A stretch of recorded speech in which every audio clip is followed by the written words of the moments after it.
Good morning, Wildcats. It is in the middle of the week. It is a Wednesday, and these are your morning announcements. Happy Wadnaz Dog, everybody.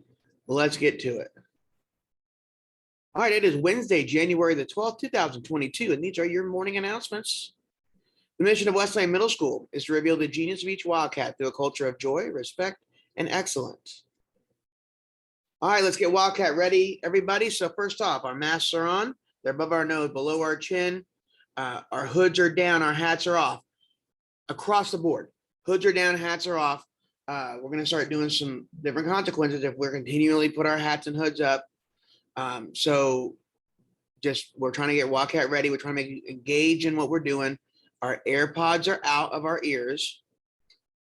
Our phones are put up in our lockers. Our phones are put away in our bag for sixth graders, and you're having lockers here, and probably a month and a week, 5 weeks away from having lockers. So we need to have our phones put away and be Wildcat ready. All of our bags are put up right now, put away. Teachers check right now to make sure hats are down, hats are off, hoods are down, AirPods are put away, phones are put away. If your phones are not put away, have them go put their phones in their locker or put them in their bag if they're a sixth grader. Let's be Wildcat ready and make sure we are masked up Wildcats. All right, let's take a look at our schedule for today.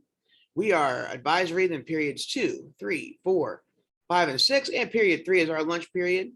Lunches are going pretty well so far, so make sure that, if you come down for lunches, the only thing I want to make sure you guys understand is that we may have to give your name, or you may have to give your ID number. Make sure you speak very clearly to the cafeteria workers, as they're doing a great job of getting you all the food out on time. All right, the next meeting for Student Alliance for Equity is Tuesday, January the 18th. That is a week from yesterday. All right, we continue looking at the life of Dr. King. Again, these are slides that have been combined, made by different kids over the years, and put in a one piece. And so we're able to examine the life of Dr. King. His national holiday is next Monday. All right, let's talk a little bit about today. His college years and then his early life, or his early career.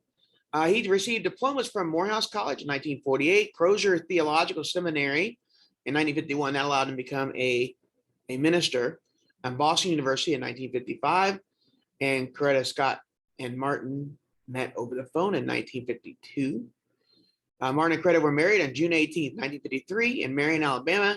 And with Martin's father, the Reverend King Sr., married them. He was an officiant. Martin and Coretta had 4 children: Yolanda Yoki Denise King, Martin Luther King Jr. the third, Dexter Scott King, and Bernice Albertine King were born in right early on. He became a minister, and they moved to Alabama. And then early on in the civil rights cause, those were the 1950s. He did a lot of work in the 50s and 60s. And so in the 50s, he experienced racism early in life, and then he decided to do something about it, make a world a better place, and became active in the movement for civil rights and racial equality. When Rosa Parks was arrested on December 1st, 1955, he joined the bus boycotts in Birmingham and Montgomery. And then in December 5th of that year, he was elected president of the Montgomery Improvement Association. This makes him an official spokesman for the boycott. And then in November 13th, 1956, the Supreme Court rules that bus segregation is illegal. So in just under a year, his work started making changes throughout the nation. On May 17th, 1957, he spoke to a crowd of 15,000 people. In 1958, the U.S. Congress passed the first Civil Rights Act. It was the first one passed since after the Civil War. In 1958, he had a first book published, In Stride Towards Freedom. He was nearly stabbed during that time. Then he also went to India to study Gandhi's philosophy of nonviolence. And then he resigned from pastoring or being a preacher to concentrate on civil rights for the full time. And then he moved to Atlanta to direct the Southern Christian Leadership Conference. So tomorrow we'll talk a little bit about what happened in the 60s with him and going through this timeline ultimately until his untimely death.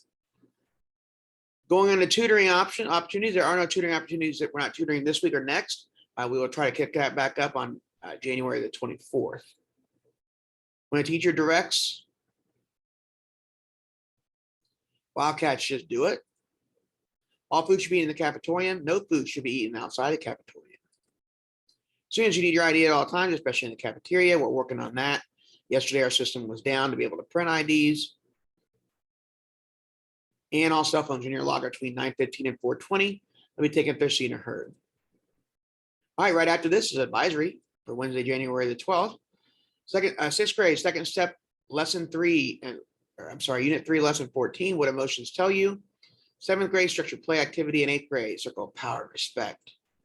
Don't forget our motto, every Wildcat, every day gets better.